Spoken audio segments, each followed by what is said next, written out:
Number one comedian here in Philadelphia.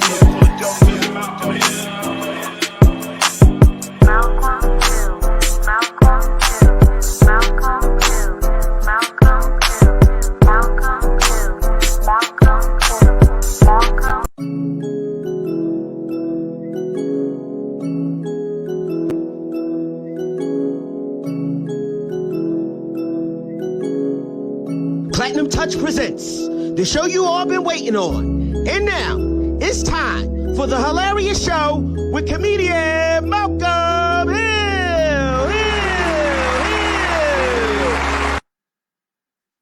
What up, everybody? You already know who it is. It's your boy, comedian Malcolm Hill. This is the Hill-Arious Show. I can't hear. You can't hear? What do you mean you can't hear? I can't hear nothing. Unmute. Well, hit unmute. But we loud. Like I said, this your boy, comedian Malcolm Hill. This is the Hill-Arious Show. A lot of technical difficulties. The host has unmuted your mic. I can't hear still. My God. This nigga talking on the mic. we've been practicing and rehearsing all Ryan, night. can you hear me? Just hold on. Well, he can't. Listen, I gotta be professional. Still can't hear. Okay, we always gonna have technical difficulties. Okay, we always gonna have things going wrong. Can't hear okay? still.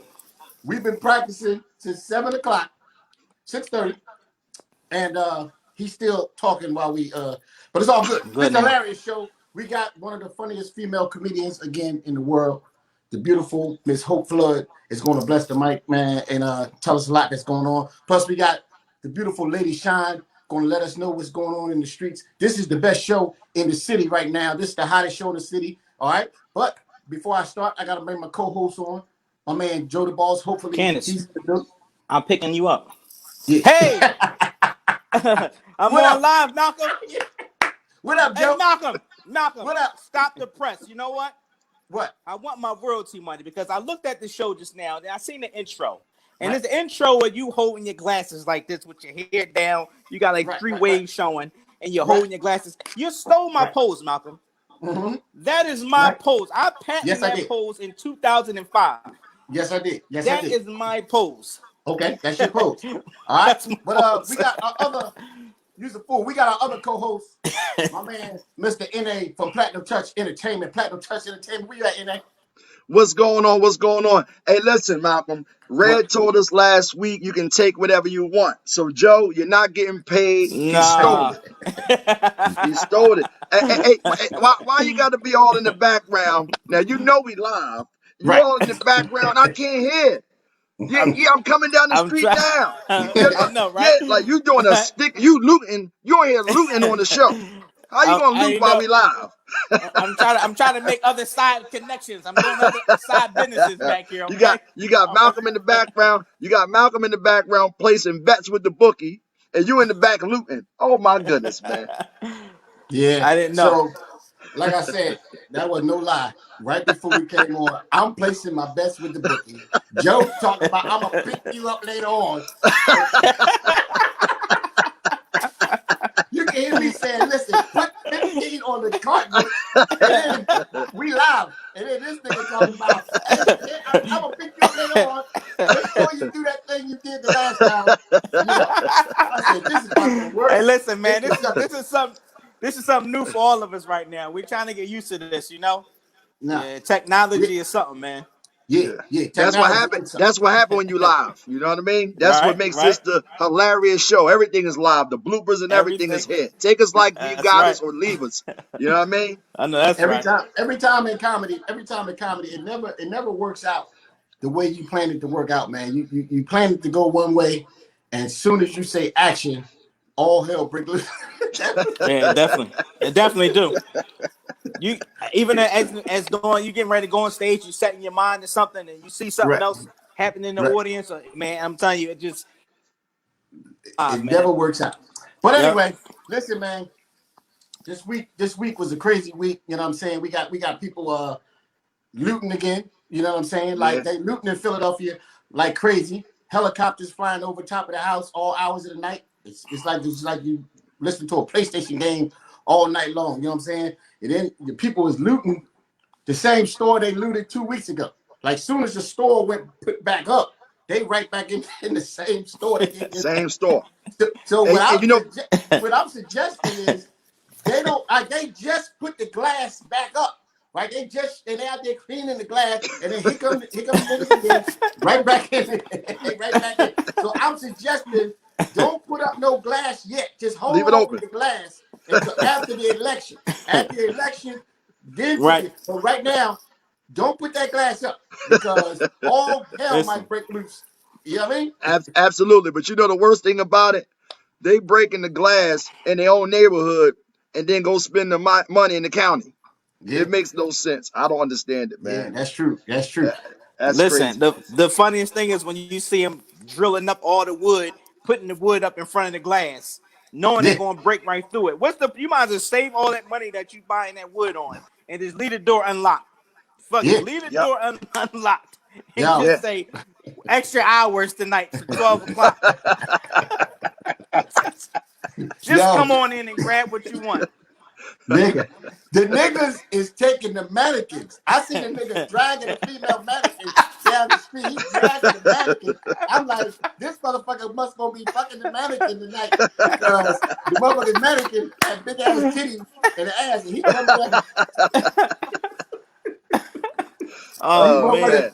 Yo, look. I seen a nigga run. I don't know if he was scared of that corona shit. I seen a nigga running out the thing with like 20 rolls of toilet paper. I said to myself, this nigga, all the stuff to steal, he got about $4 worth of toilet paper. He about to go to jail for $4 worth of toilet paper. All the shit in the store, you run right to the toilet paper and get that. These boys is crazy. Yeah. And they're around here selling everything. They selling everything around here like they ain't just steal it. Yeah. Got those new Nikes, $125. Well, damn, I might as well go to the store. Yeah. Man. They out of pocket, man. And then they out of pocket around. That just reminds me, I got 50-inch TVs for sale if anybody wants any. I got none of them got warranty the other night. no warranty on nothing. Yeah, they up here in West Philly talking about they got cars. We didn't steal your cars, but we got your cars. If you want them, this is how you can get at us. I don't know what's going on around here. When they start stealing cars and selling them back to you. Nigga. Yeah. I seen a nigga pick up somebody in the Uber, right? I call for Uber. This nigga come up in the police car, talk about get in. I said, nigga, what? This nigga the Uber driver driving the police car. He done stole the police car trying to work for Uber in the damn police car. These niggas is out of control right now. What is going on? Like, even with the TVs though, I understand why is everybody still getting TVs. Like if you don't have a TV by now, hang yourself. Like why is everybody looting and going to getting TVs? Like that's the only thing in the store. I want like a waffle maker. I'm gonna get some shit that I actually need and want. Like why would you go get TVs all the time?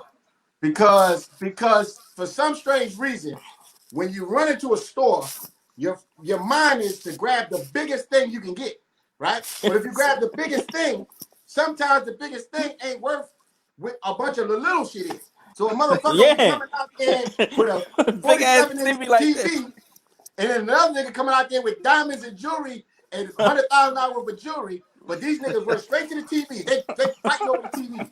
This motherfucker TV only worth $250. These niggas, that's how and people, they fold man. them like they plastic. They just, I'm like, yo, we that's the worst people, looters. It's a shame. Then you see the one dude on the bus trying to get on the bus with the Mac machine. He dragging the Mac machine trying to get on the bus, telling the bus driver, "Hold up, let me on there. I give you some of this."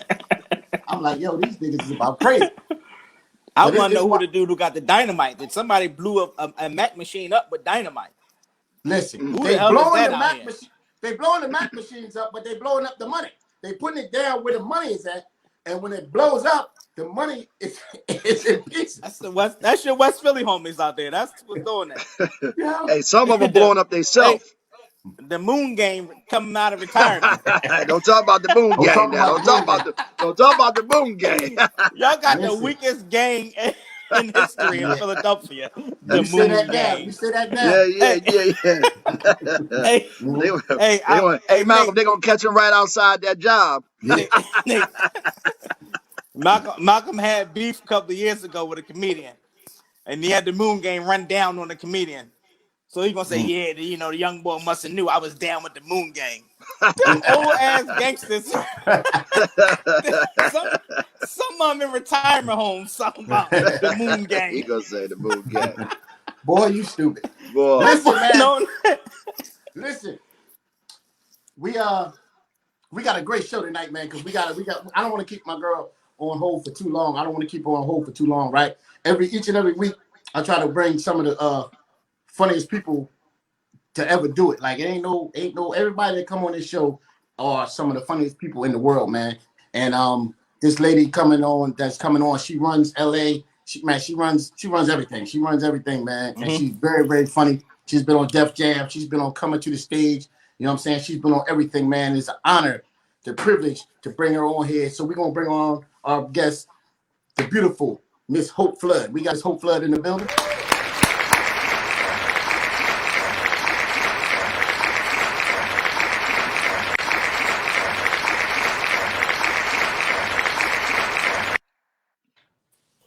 What's up? I know she ain't a weed. I know she. Okay. I mean, y'all took so goddamn long. I'm smoking a blunt now. I'm about to be high for the next. That's the first time. 45 minutes. The first time you've seen it happen. Usually when they come on, they sitting there with a Bible or they sitting there with doing the kids' homework. Yeah. Boy, oh man, I got a feeling it's gonna be something else already. What's up, beautiful? How you been? LA bud. How you guys doing? Hey y'all. All right, how you doing? How are you? I'm good, Nate. How you doing, Joe? All right, Hope, Miss Hope, how you doing? I'm nervous. I don't know whether to call you Hope, Miss Hope. I'm Miss Hope. Yeah, you know what I'm saying? Like legendary, man. Auntie Hope. All right. I like Auntie Hope. Okay. That's what they call me. Auntie Hope. Got to show my respect. Thank you. Thank y'all so much. Listen, before we get into some subjects real quick, I want the people to actually know who you are and where you come from and how you start out. All right, because a lot of people for some of the couple of young kids might not know who you are. You know, tell the people like first of all, how long you been doing stand-up comedy and what got you into doing stand-up comedy the way you do it? 1989. I've been doing comedy since 1989. And I knew I wanted to be a comedian since I was 5 years old. Well, I knew I wanted to be in the business since I was 5. I didn't discover comedy until about 1986 when I watched Whoopi Goldberg's one-woman show. And I was like, I want to do this. And so I went to a comedy. I waited about 3 more years. And then I went to a comedy club and I saw D.L. Hughley, who's my mentor. And and I said, I want to do this. He said, come back next week. I said, give me 2 weeks. And I went home and I wrote something. I don't know. I guess it was jokes material. I don't know what it was. And I came back the next week and did 15 minutes and got a standing ovation. And he said, is this your first time on stage? I said, it's my first time doing comedy, stand-up comedy, but I've been on the stage. And he said, man, when you get where you're going to be awesome. And so the rest is history, Wow. Wow, that's decent. So you got a basically you got a standing ovation like around your first time being on stage? Yeah, and then I bombed many times after that, of course. I was great say like I'm not one of them comedians like I got 69 standing ovations. No, I'm not that. I got booed at the Bay Area comedy competition like 2 years into comedy, and you ain't never been booed until 2,500 people boo you. Okay, you ain't never been booed. Wow. Okay. That's rough. That's rough because they did the boo wave on my ass. Okay, it's like a section, pulling my ass, but it makes you stronger as a comedian and stuff. So comics say I ain't never got booed. I ain't never got but sometimes silence is a boo. It's a silent boo. You know what I'm saying? People getting up and walking out. People starting conversations. People sleeping. Whatever. That's a boo. That's equivalent to a boo. Okay. Absolutely. Yes, it is. People. One of the worst parts is when you bomb and you can't go home. Like I bombed on a cruise type of situation, and I couldn't leave. So the whole time I had to walk around. And people kept pointing like, that's that nigga right there. That's that motherfucker right there. Like, why are you doing stand-up comedy? What the fuck is going on? I mean, people asking me questions like, one person said, "Are you a comedian?" I said, "What the fuck? What do you think I was trying to do? You need to be doing something else. Ain't nothing worse than bombing and you can't leave. Usually, And you you bomb, can't leave. you out of there. You can go home or whatever. And then comics treat you. Everybody cool with you in the cool with you in the back. All right, Malcolm. All right, Joe. Y'all go up there, do your thing. Yep. And then you bomb. Niggas act like motherfuckers act like you just announced you got HIV or the corona or something. Yeah. Stay away from him. Yeah, don't talk to that nigga like it's gonna rub off on your motherfucking ass.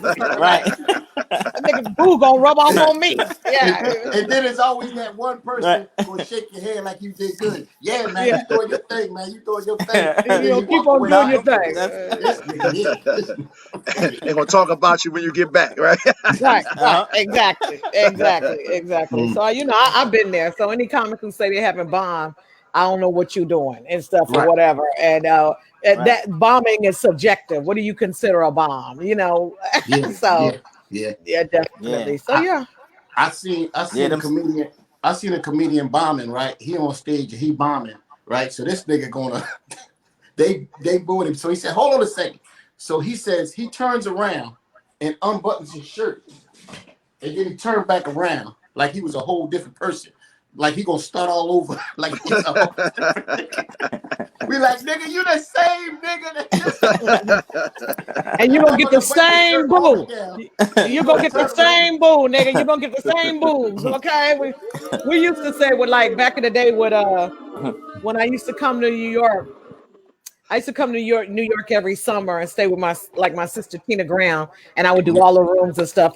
And our running joke that we would have, we invented when you were bombing, Tracy Morgan would be bombing so bad, and we would say, "Give it up for yourselves." That's how you know a nigga bombing. Give it up for yourselves. Yeah. Oh, the drinks was good, ain't they? The drinks was strong up out here. Oh, give it up for security. They doing a good job. You trying to stall? You trying to stall? Yeah, that's a stall. Yeah. Yeah. Ladies, y'all looking good tonight. Y'all looking good. Oh yeah. That is amazing. Yeah, it's crazy. It's crazy out here. It's crazy. It's crazy. It's crazy out here. It's crazy out here, man. Yeah, man. It's crazy out here. So Hope, what are like your top 2 or 3 places that you feel like you really killed it, cities wise? Oh, always home. I'm from California, LA. So always home is good. I love Atlanta. Okay. Detroit. Oh God. Miami. I do good at Miami. Chicago. I've been all over. I've been to all the 50 states. I've been to 14 countries and stuff. So I've been all over the world doing comedy in the last 30 years and stuff. And right now, if I can't get back on stage, I'm going to counseling. It's one or the other, okay? Because I ain't gonna do this. Right. I ain't gonna be able to do this shit. Second at Parkside. That's about it. Yeah, this can only do so much. Nigga need I know that's right. I know that's right. Nigga need to get on stage at some point. Go, Joe. So with the corona going on, you say so y'all basically on shutdown over there too? Yeah, we're on shutdown in California and stuff. None of the comedy clubs are open. Yeah, so the J Spot and all the black comedy clubs, I don't know if they're ever even going to come back. Wow. Yeah, they were already spiraling and not doing well. Jay had already closed down the J Spot way before the pandemic. So I don't know if he's coming back, and he's got a new sitcom with Tyler Perry and stuff. And then he's just old as fuck. So I don't know if he's even coming back. Cut off. I was out LA years ago, and I did the J Spot, and it was like the first comedy club where they actually film you while you're on stage, and then soon you get off, they have the DVD ready for you. Yeah. Was they still doing that out there? No, they ain't doing that no more. Jay was filming that to steal your shit. That's what that was for. Okay. Oh shit. Yeah, Jay was stealing that so he can be doing your shit on stage. This sounds familiar. It ain't yours no more, nigga. Shit. Who gonna believe you? Who gonna believe you that J. Anthony Brown stole your joke? Okay. Right. Lie, Joe. You ain't never lied. Wow. I remember when a comedian, I ain't gonna say his name, he said that to me when I first Say started. his name. Fuck him. Say his Say name. Teray. Fuck Teray. Oh, that nigga there. That motherfucker there. I need my rating. I said a joke, and it was funny as hell, right? And he was hosting, and I was new. And I said, he said, yeah, Mouth, I like that joke. I'm going to have to steal that. And I said, nigga, you ain't going to steal nothing. And then he said something that I remember he said, what makes you think that they ain't going to believe a nigga like me made that up? Then you made I said, damn, you ain't never lied. They going to swear I took your joke. All the great stuff, all the great material and stuff. And someone be like, it might be your joke, but I tell it better. I tell it better. And rightfully so. They probably do tell it better, especially if you're young in the game and you haven't really found your voice. I was new. Right. And he's like, what makes you think they ain't going to believe that I made that shit up before you did? I'm like, you ain't never lied. He's an arrogant motherfucker, ain't he? Okay. My man, love him to death, but he's arrogant he's the most arrogant comedian in comedy, man. But he's funny as hell. Yeah, all right. You got confidence. I like hope. All right, Joe, you gonna hear some. You gonna hear some shit on this motherfucker because what they gonna do? Them niggas can't whoop me. These niggas ain't gonna whoop me. That's what I tell Malcolm all the time. Niggas like that. Can't whoop me. What the fuck they gonna do? That's right. Talk that shit. That's what I like. Malcolm, you always talk about ratings. Don't start being scared now. Let's go take you over the top, nigga. Let's go take you over the top. This interview. Don't do that. He got 1,001 stories, and every story like it's a comedian. I ain't gonna say his name. No, nigga, we say the name. Saying the name. We saying names, nigga. We don't say names. Yes, we starting from the bottom. We work our way up. Once we work our way up, man, you want to get your ratings up, nigga? You want to get your ratings up? Yeah. We want to get ratings up. We want to get ratings up, Hope. So Hope. So since you said that, Hope, we need them ratings, Hope. I did fuck Jamie Who Foxx. bitch your joke? You knew what I was going to ask you. That's what I wanted to hear. I didn't want to ask you, but that's what we want to hear. That's what we talking about. I didn't know that was coming. I didn't know. That was coming. So was it like a relationship or was it just a little, a get together, a few get togethers, or just a one time thing? You know how you like your coworker at your job. You just like your coworker. And Jamie, this was before Jamie was famous, so this is not in his famous years and stuff. This was before he was even famous. Before Ray and all that. Wait, this was before In Living Color. Okay. So damn. This when his hair was peasy. Mm-hmm. Yeah, this is when he was living in a one room at a motel and couldn't and didn't have a car.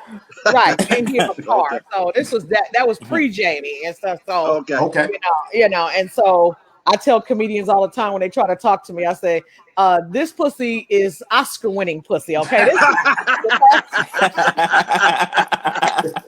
Last nigga got this pussy won an Oscar, okay? Well, I need to hit some of that my damn you need to get on the plane. Give me a little dab of that pussy right there. Give me a little dab. I'm about to look up a flight. I'm looking like, let me get a flight out there right now. But I don't know if I want to go after Jamie Foxx. But anyway. You probably you probably right now where he was. So you all right, nigga. You all right. Look, you might have uplifted him, I hope. You might have uplifted him. Right, nigga. You helped his career. You gave him some hope. You gave him some hope. Put a little pep in your step, nigga. Okay. In Living Color called The Very Next Day. Matter of fact, I had a club. I had a comedy night, one of the hottest nights in the country on a Tuesday night, and I groomed a lot of comedians there. AJ Johnson, I started him there. A lot of comics. I started at those clubs, and so comics would come to town, and they would come on Tuesday because they wanted to do my night at the townhouse and stuff. And Jamie developed that character Wanda in my club. Wow. And it was really two ugly girls sitting in the audience ducking because they didn't want the comedians to talk about him. And when he came in and did that face and everything, you ain't never seen people just run out the club laughing and throwing up. And he developed that character in my club. And it was two ugly girls. And then when he went to In Living Color, they changed it into Wanda, and he can't even do it no more. They own that now. Are you serious? Wow. Oh, they own that? They own it now and stuff. This business is treacherous, y'all. Y'all have no Dang. idea. Y'all have no idea how treacherous this business really is. Wow. It's a piece of work. And sometimes people think I'm funnier than this, I'm funnier than that person and stuff. Funny, it ain't enough. It ain't enough to be funny. Some of the funniest niggas I know are not famous. That's true. That is true. It Yeah. ain't about who's the funniest. It's never about who's the funniest. It's about who they want at that time and who make the right moves. It's Think not who's about the it. funniest people. Yep. Funny ain't sold a ticket yet. Nope. Okay. Funny don't sell tickets and stuff or whatever. Right. So it's not just about that, and that's why I created a comedy convention to help comedians to learn and to learn the business. Everybody needs a coach. Michael Jordan had a coach, and it's one thing to get on stage. You got that. But do you know how to read a contract? Do you know how to get a deposit? Do you not you have other talents within you? We are learning through this pandemic. That's what I call it, a pandemic. We are learning that we got other things in us that we need to stir up these other gifts and stuff, because stand-up comedy, as we see, is not enough. No. It's not enough. Right. It's enough. And you probably got some other shit in you that you haven't even honed in, haven't even thought about. And people come to my comedy convention and they be like, you know what? I think that I can write. I think that I can. There's a whole job in Hollywood called the punch up. And it's where the writers write the sitcom, the script, and then they give it to a comedian and the comedian makes it funny. It's called a punch up. That's a $5,000 a week job. Whoa, are they hiring? Wow. Right now. That's how Alex Thomas, that's how Alex Thomas and Chris Spencer got on with the Fresh Prince and stuff or whatever. Yeah, and that's how they got on. He's a brilliant writer and stuff. He's a writer. Chris Spencer's a writer. Yep. Amazing writer. And so, and his stand-up mediocre. That's what I'm saying. How are you a writer like that? I ain't gonna talk about Chris Spencer because he got to get next. No. It's not talking about him. He's great now. He's great now and stuff. But at the time, he was just mediocre. He was starting out, but he grew to be he's a brilliant comedian now and stuff or whatever. But what happens? You can be a better writer, and you just don't know how to deliver the jokes on stage. Right. Have you ever seen comedians on stage be like, "Damn, he not delivering it right." Or, man, I could take that and I could be funny. I could this and stuff. And it's the same concept. Absolutely. Yeah. Absolutely. Yeah. Let me ask you, Hope, have you ever been on stage or been in a show and you seen a comic use some of your material? Oh, yeah. Yeah. And I don't get mad. I'll just they'll go up before me and I'll say, and I'm going to just use Malcolm. Say, yeah, give it up for Malcolm and stuff. I'm going to tell you how my jokes really go. Oh, no, you didn't. Oh, yeah. Shit. No. Yeah, Malcolm did that. Yeah, Malcolm did the remix. I would go around the door. Yeah, Malcolm did the remix. But let me tell you how my jokes how I really wrote them. I'll put my Wow. Yeah, people say that what is it? What is it? Is the highest form of flattery? What do they say? When people take and steal from you? Yeah, I don't believe that. I think it's just I don't think that. I think it's just stealing. And but nobody can tell my story. Nobody can tell your story. If your comedy is personal about you and your life, can't nobody take that away from you. I was the first person in 1990. First time I did Comic View, it might have been 90 something.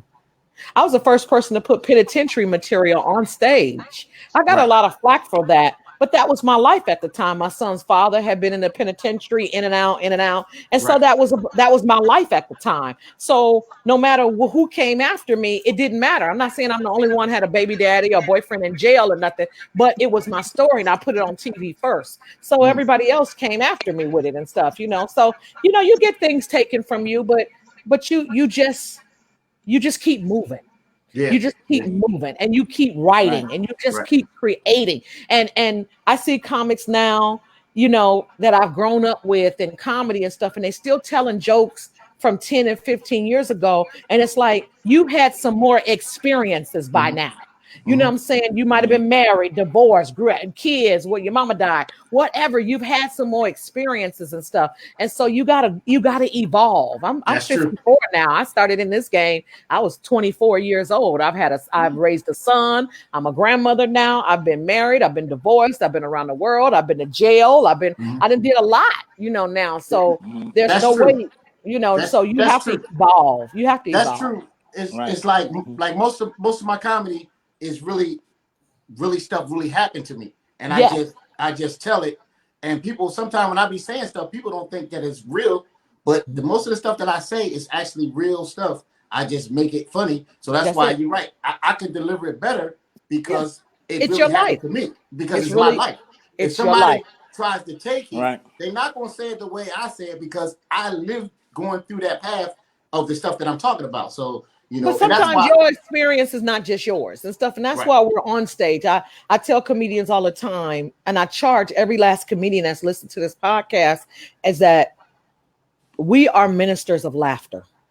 And right now it's hard because ain't shit funny right now. Ain't shit funny.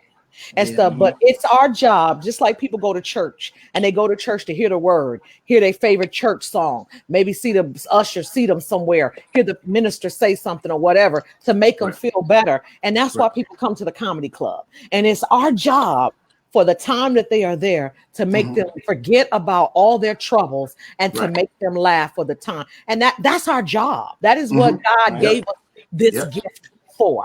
Yes. Preach. Yes. That's what he gave us this gift. I never looked at it like that. Definitely. That's true. Yeah, it is. Like for me, it's like I try to make people laugh by any means necessary, whether I'm talking about myself, because I talk about myself and think nothing of it, or talk about my mom or whoever. And because like you said, my job is to make people laugh. That's their job. That's my job, right? So whether I'm talking about myself, it doesn't matter. And whatever, you know what I mean? And it's a blessing to do what we do, though. You know what I mean? Yeah, somebody asking, I see these comments and stuff. Shine asked, is my relationship with Jamie helped my career? No, because he wasn't famous then. He wasn't famous back then and stuff. I helped him more than he helped me at that time and stuff or whatever. And then I didn't look for nothing in return because I'm not that person. Whatever I do for you, I do it because I want to do it. Not that I'm looking for anything in return, because God always provides for me. I never worry about those things. That nigga owes some change right now. I go to the house. I go to the shows. I hang out with them, and we get together and hold hands and reminisce. And people like, there's something with y'all, and we just laugh. It's like, y'all, we got a history, amazing history. He's a great friend. And shout out to him. His sister died or whatever. His baby sister died, and Deidre, and we just sending you love and light right now, Fox. We love you. Yes. He loved her. Yeah, definitely. Definitely. Yeah. Yeah, so the riots, man. What do you think about the riots that's going on in Philly? What do you think about how we just grabbing everything that's moving as soon as does anybody get me a size 7 Gucci if the shit just happened to fall off the truck and you just happen to get some shit in your hand, can you holler at your girl? Okay. They run in their stores and they grabbing the sneakers. And they be having mismatched sneakers. They ain't got the both sneakers. They got one Nike and one Puma, and they running out the store with a bunch of. It's bad. They are the most embarrassing looters right now. We have the biggest mall in the country, and it didn't get touched. All the Walmarts got hit. So if you want size 7 Skechers, we can get them to you. they ain't going nowhere near Gucci. Skechers are nice or whatever. Yeah. When we started looting around here, we went up on Rodale Drive and Saks Fifth Avenue and Neiman Marcus and stuff or whatever. And that's what we did. We were like, fuck this shit. We gonna get it all because we feel like, it's the millennials that's doing it now, or whatever. So they label whores and stuff. So they want the good shit or whatever. If I'm going to loot, when we had the riots of, I think it was 90, whatever the last riots we had here, when the Rodney King verdict came down and stuff and the riots and stuff, we told a motherfucking meat market up. We told a meat market up.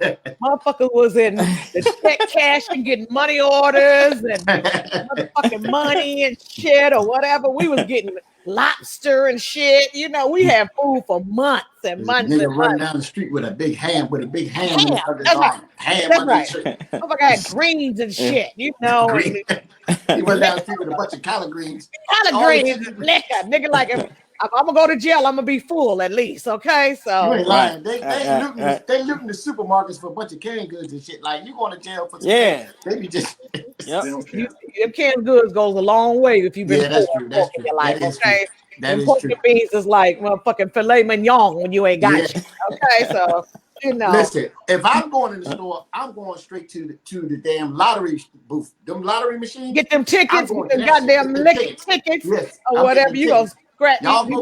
Y'all go get the ham and that shit. I'm going to get the lottery tickets.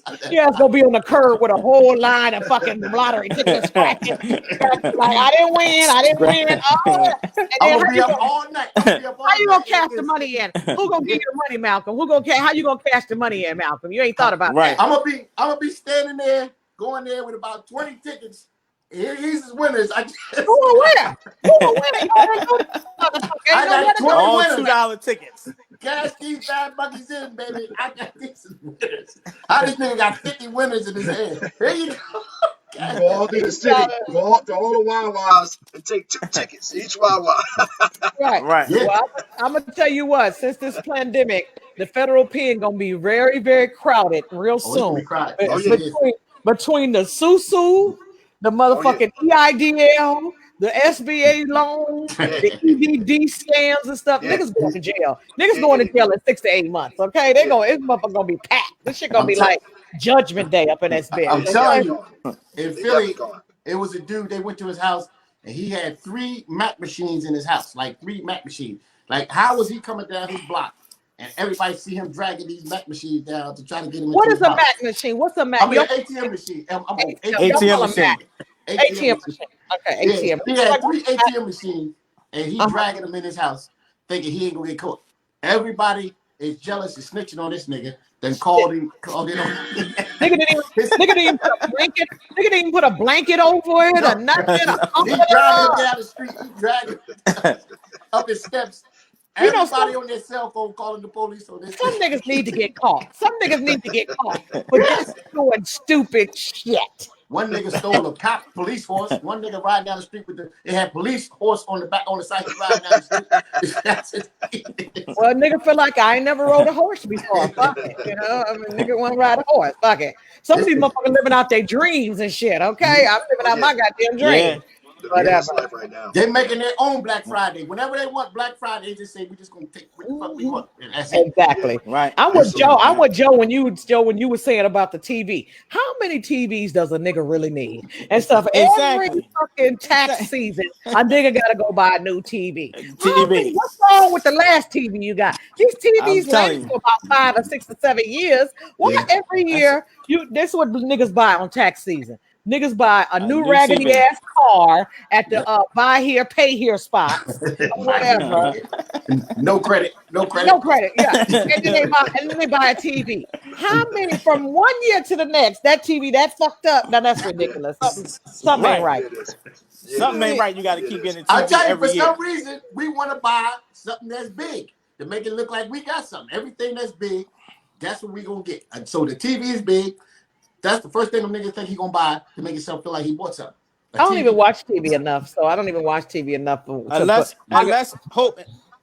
Unless you like Malcolm. Malcolm has football parties and fight parties all the time. He's one of the only people I know who got a TV in the damn bathroom. Yeah, I love it. Shit, just sit up over the toilet. Like he put the TV over the toilet. You might be one of them that keeps stealing TVs, Malcolm. Yeah, I think he is. You just told TV in the bathroom. That's what he was doing in the background. That's what he was doing. He ain't lying. You just snitched on your boy. Now they about to come get that nigga, okay? Get his ass out. Now the police coming after me. Yeah, now they coming after you. Listen, Hope, I want to ask you this quick question though. Yes. Give me your top 5 comedians that you like. Top 5. That I like. Personally, that I like? Yeah. Ooh. Of course, D.L. Hughley. Yeah. I know you're gonna say Jamie Foxx because of what you done did. Well, Jamie Jamie wants to be Brian McKnight, really. Okay, so Jamie is really a singer acting and an actor acting like a comedian and stuff. So I wouldn't say he's my favorite comedian and stand-up wise, but he's one of my favorite actors and things like that, and my favorite people and stuff. So I'm not gonna put him in that stand-up category per se or whatever. But Chappelle. Yes. Brilliant. Genius. I mean, of course, genius, of course. Pryor, Eddie, Whoopi, and then just like some local people or whatever. Lunel cracks me up. We tour together. Lunel's beast. Yeah, I see we tour together and stuff.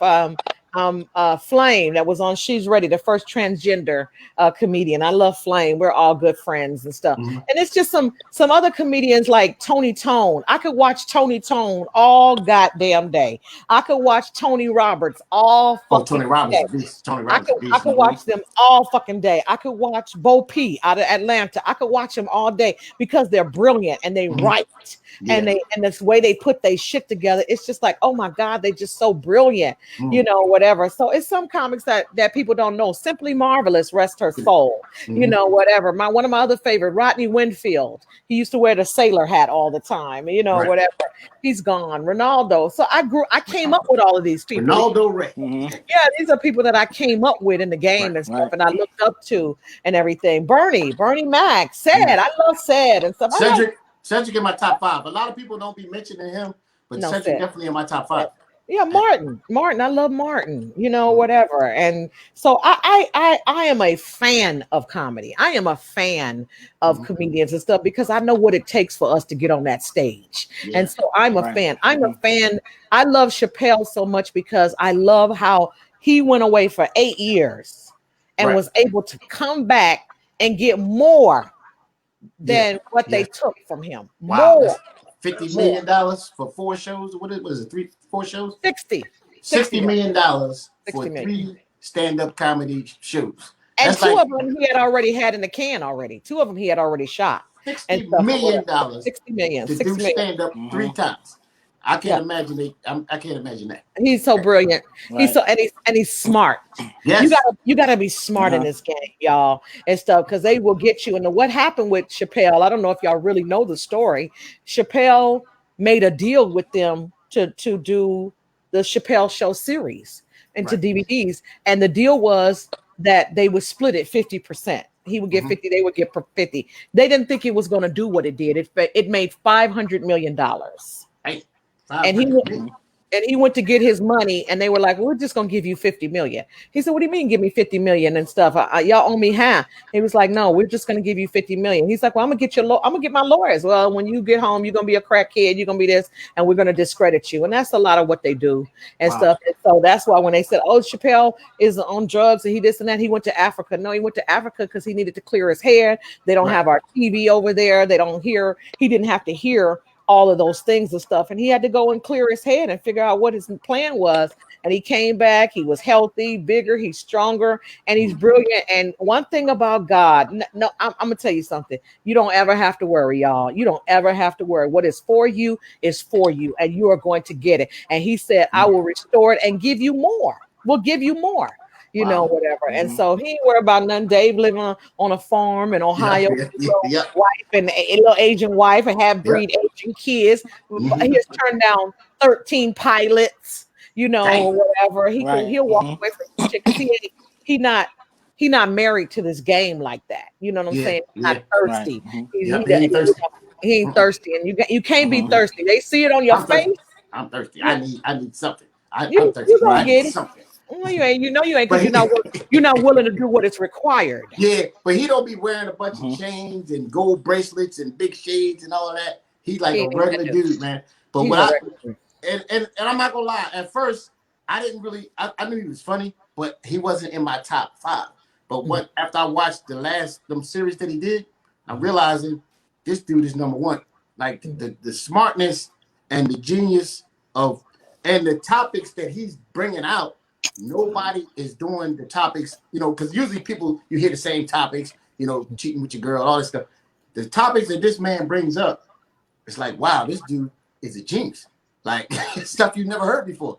And so now he's to me, he's number one. There's no doubt about that. He's the GOAT. Yeah, Dave has like he got this fearless attitude when he's on stage. He can say whatever he want to say. That's what I love about him.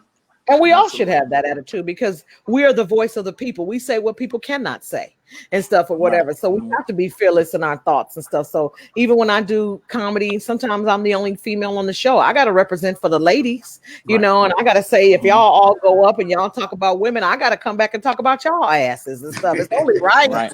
You know, it's only right, you know, whatever. So that's what we do and stuff. So them and some, but I'm a fan of comedy and comedians and stuff. I go to comedy shows and I go to watch and study. Me too. I like to watch and laugh and just be, you know, I just love to laugh and I love to make people laugh and I just want to see us all win, you know, at it and stuff. So so those are some of my favorites. I'm sure I got some more, but those are some of the ones that come to my head right now. Well, listen, I'm not gonna hold you up because you're out in LA, but you know, I want to first of all, you know, when I hit you up, you know, people on your level, you know what I'm saying, usually, you know what I'm saying, but when I talk to you, you're like, Mark, you know, let's go. You know what I mean? Whatever you need to do, let's go. And a lot of people, you know, when they at that level, they be trying to, well, wait next week or wait for a week. You're like, let's go. You gotta call my manager. Let's go. Right. And that's you why know. Thank you. I think that comics should stop treating other comics. We are all comrades. We are all co-workers and stuff or whatever. And I don't think that if you got something going on and I can do it and you trying to do something and I can do it, why not? Why not? What is that about? I don't understand who's doing that to you. And what the fuck is that about? And who the fuck are they? And what kind of tickets is that motherfucker selling? That motherfucker ain't selling no goddamn tickets probably. And it's always the motherfucker who ain't doing shit that want to act like they bigger than somebody. I wish you would tell me who the fuck they are and stuff. I know what you're saying. I know you want to help correct me, but we ain't going to do that. Listen, Hope, tell the people, you know, where they can catch you at and how they can get with you because, you know, more people need to see what's going on with you. How can they get with you? Okay, well, I'm a leader, but I really don't like nobody following me. That's probably part of my problem on my social media, why my numbers ain't up and stuff. 'Cause I'm kind of private and everything. Like when you're on stage, you give of yourself. And you're the people's, you know, you're the people's person and stuff. But when I'm not on stage, I'm really kind of private. You know, I don't post pictures of my kids or my grandkids or anything. I'm not on social media all the time bragging about shit. I don't know. I probably need to and everything. I'm in the right now since I'm at home. I've been working my other businesses and stuff. One thing about God, when he closes one window, he opens up another one and stuff or whatever. So I've been working with my cannabis business and stuff. I'm in the cannabis business. And that's why I'm smoking a blunt. This is a blunt rolled in keef and dipped in wax or whatever with moon rocks. This motherfucker take you to the moon and back. Okay. Whatever. And so I work my cannabis business. It's my son and I, it's our business together. You guys can go to highhopes.biz, www.highhopes.biz. Because one thing I realized in this pandemic, these niggas is getting high. They fucking, they drinking, and they buying shit. Okay, so my business has really taken off since then. I have over 180 products. I infuse and can medicate anything. I got Weedos and Ganjaritos and Stonios, Oreos, Skittles, and Skittles, and every gummy you can name. I think I got about 40 different gummies or whatever. And so y'all hit me up. Y'all can place an order online, highhopes.biz. I ship all over the world and stuff. But you can find me at hope.flood on Instagram, Hope Flood on social media, hopeflood.com is my website is being revamped right now.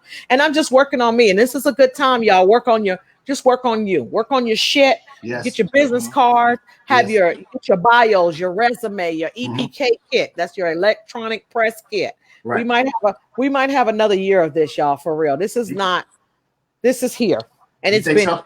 You think so? You think we're going through another year? This is not new. This has been here. If you look on an old Lysol can, it says kills coronavirus. Coronavirus. There's no way you're going to tell me from January to February that all of a sudden this is a pandemic has happened. And then I got to 6 feet and I got to wear a mask. So that means I'm infected. And if I got infected and you're infected, how the fuck did we get infected? And how did all of this happen? All of these people. So I got some questions, y'all, or whatever. And I know for a fact that this has been here. And Bush tried to, not Daddy Bush, but Bush Jr. He tried to warn us about it. Obama put Obamacare in place because he knew this was coming and we were going to get sick. And this 45, this is the longest episode of Punk'd I have ever been on in my goddamn life. Okay, I don't know.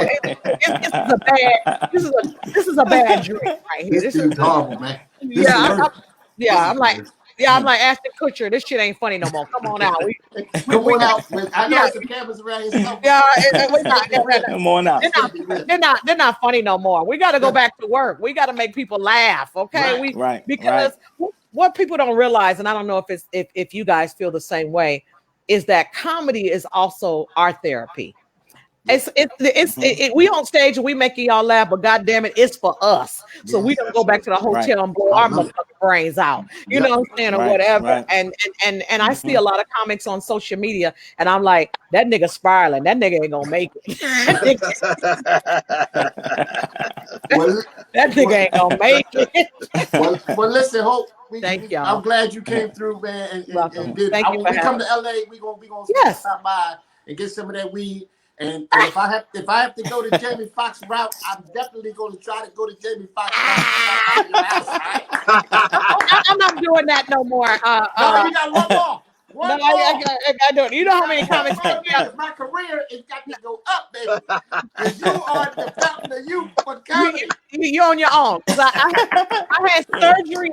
I had surgery and I had a female issue, and so I had to give me a new pussy. So this is my second pussy. You niggas not gonna ruin my second pussy. My first pussy, it's 100,000 my warranty, my transmission was in, my oil was leaking and shit. So this is my second pussy. You niggas not gonna ruin this one, motherfucker. Okay. I was gonna stop past the gas station to get some of them Ascendol pills and some Viagra pills and come through there and wear that. Anyway. Thank you. You don't need that. I got to meet the head game. You don't need that, baby. Okay.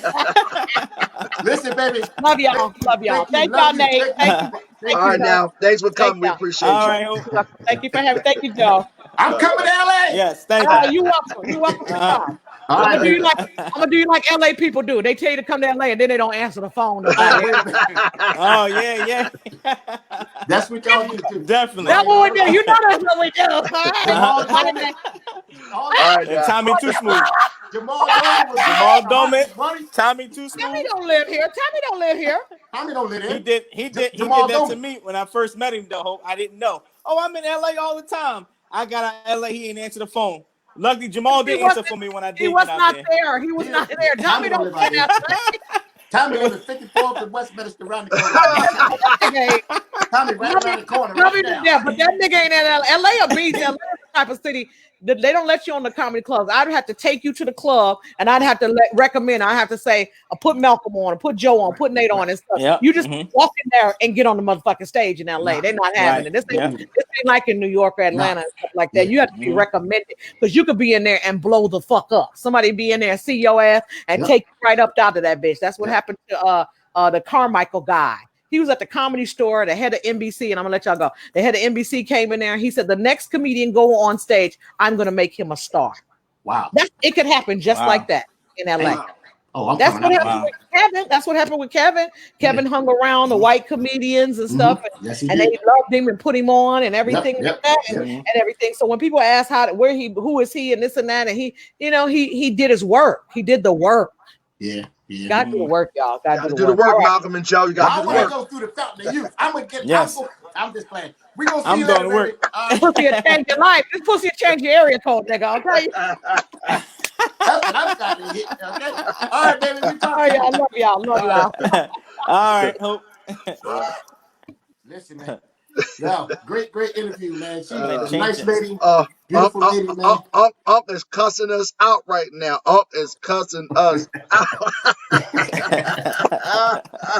Listen, we sorry, we need the ratings, We need the ratings. Listen, we gonna go right into it, man. We got the beautiful Lady Shine gonna give us a quick word of wisdom of what's going on in the street. Is she still on? Lady Shine still there? Lady Shine. Yeah, I'm here. Peace, Kings. Great show. Great show. Thank you. I only have 5 minutes, thanks to you guys, so I'm gonna make this real quick. You know what, Malcolm? I just want to say to you that was an awesome freaking show, and I just want to say kudos to you for putting this show together. Because listen to her, and listen to all the comedians that you have on here. Any comedian wishing to get into this game, they should look at this show. Yes. They can learn a lot from the experience that these people have, from the advice that they're giving. Excellent information, man. Thank you. Yeah, we got a great show. We got a good situation going on here.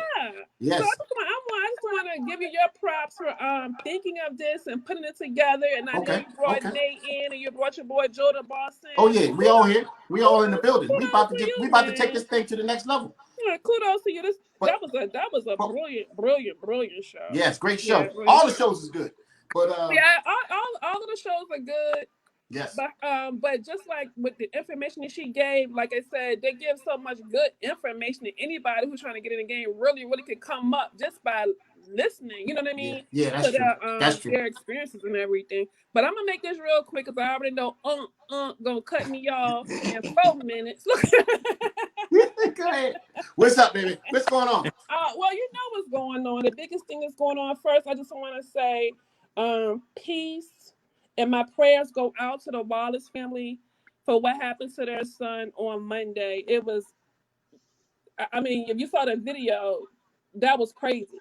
Yeah, that was crazy. Yeah, that was definitely crazy. I hear you guys up here, you know, and you're joking about the looting and everything like that. But the thing about it is that what pisses me off about the situation is when you look at the news and you hear the commissioner, everybody is going crazy about the people looting.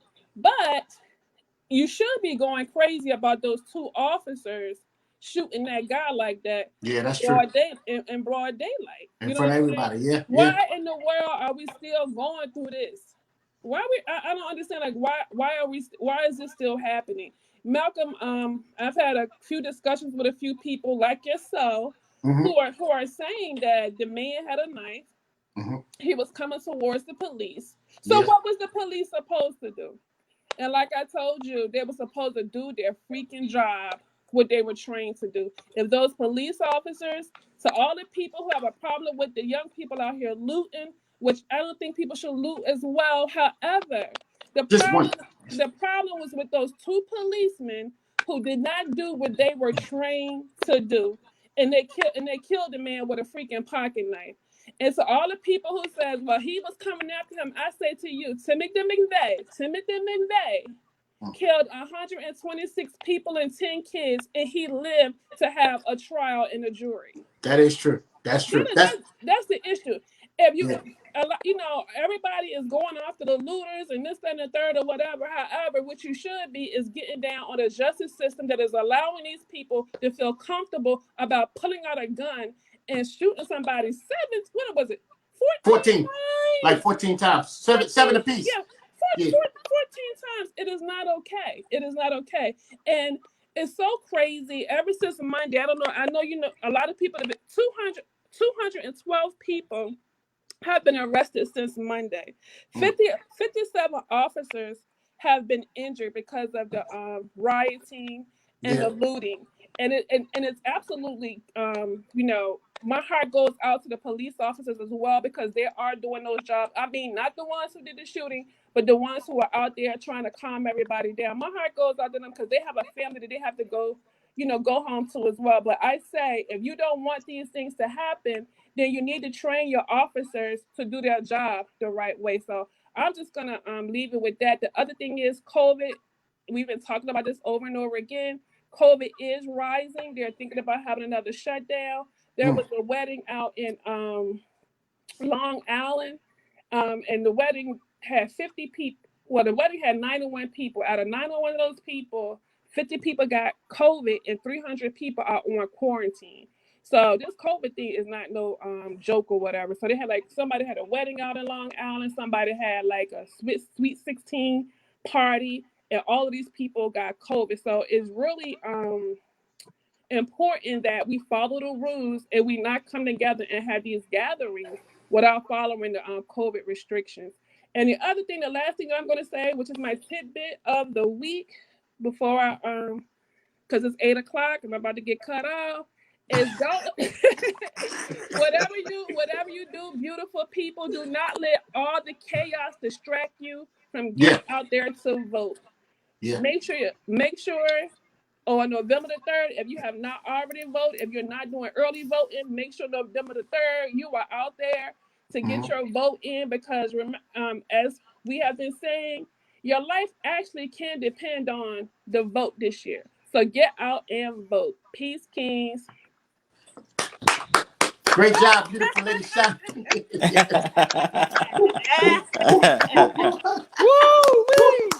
Shout out to the beautiful lady Shine. Listen, man, this is the Hill-Arious Show. Joe, you know what I mean? Great job. NA, great job, man. This is what we do, right? This is what we do each and every Thursday. Before we leave, I had to say something. Go ahead. You know, I want to give, a rest in peace and a shout out. Oskino and Freeway both lost their kids, their sons. I want to give both guys, a prayer up to them. Hope everything is, works out for you and your family. Y'all good, real good brothers. And I just wanted to say that because it was on my mind. Okay, that's what's up, man. Like I said, man. Any parting words, Joe? Any parting words real quick before we get out of here? Man, just everybody be safe. This virus is out here. It's coming back strong. So just be safe. Keep your mask on. Protect yourself. All right. This is the Hill-Arious Show each and every Thursday, 7 o'clock. All right. We out of here. Peace.